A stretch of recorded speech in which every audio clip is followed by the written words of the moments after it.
بیادر قند جگر جانم بلند شوید از این از خواب غفلت بلند شوید در جگرتون جانم در سرکله دیگر نزنید. ایرانی بیادر قند هیچ وقت دوست افغانی نمیشه. ایرانی چون که ذاتش خراب است. ایرانی طایفه گوشنا پرزور است و بیادر در جگرتون جانم ایرانی گوشنا پرزور است. زورش که برسه داری نمیمونه یک ثانیه مهلت نمیده. زورش که نرسه داداش و داداش میگه.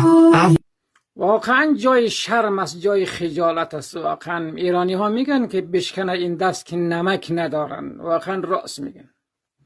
یا دست ایرانی ها نمک ندارن یا بعضی ما افغان ها البته دور از خوبمون خیلی نمک نشناسیم، خیلی بیشرف. واقعا ها میگم اینجوری میگم ها.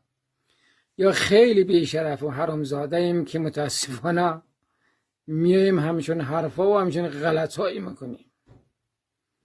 تو یک مملکتی که آقا آمدین تو مملکت خودت 50 سال زندگی نکردی، تو آمدی تو یک مملکت مردم 50 سال امنیت داشتی، آسایش داشتی، آرامش داشتی، کار داشتی، مدرسه داشتی، دانشگاه داشتی، همه چی تو بوکی بود. الان دیگه دوم در آورده هموطنی من.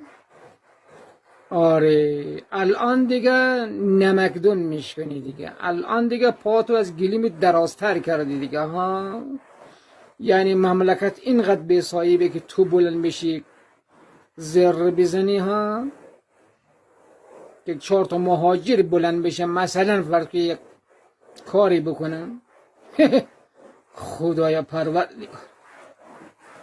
میگن دیگه سال که بد آمد میگه روباه چپوش خور میگه. واقعا همینجوری انا سال که بد آمد همینی دیگه. میگن دیگه هموطنی من داری چی غلطی میکنی؟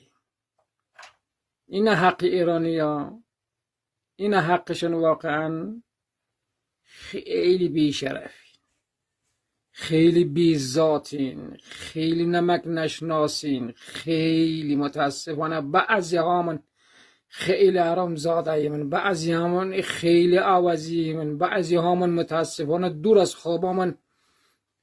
این دیگه مریدیم تو انسانیت و شرف و مردانگی و معرفت. هموطنان عزیزم بعضیاتون البته بعضیاتون یا مرد باشین یا نوکر مرد. همین